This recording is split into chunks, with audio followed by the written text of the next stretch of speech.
yok. Anladın mı? Hemen git. Hemen bir an. Tamam gibi oluyor. Anası bir ofis numarayı Kâdâk yurdunu böyle 10 kişi anam hem. Neyse hem ondan hem o. Yani yine sıcak oluyor. Hemen gideceğiz. Gittiğimiz otur. Birden titremiyor başlıyor.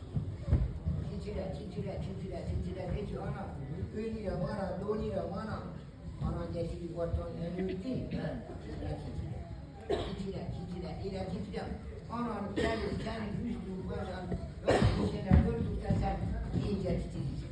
Titire babam titire. Eğer anlamazlarsa bu sefer sen örtünen tükürüyor. Titire. Titire. Bana bulunma satarım. Bu sefer kesin tutar değil mi? Kesin. Ya o derden çamana bir Tükürler olsun. Şerifemizin inen vardı ya, öbürsü doğru. Yine senin 90 görmesine gider. Bir bak ortalık gider. He? Buna devamsız hemen bir duruyor. Ya bir dur ya. Ya size daha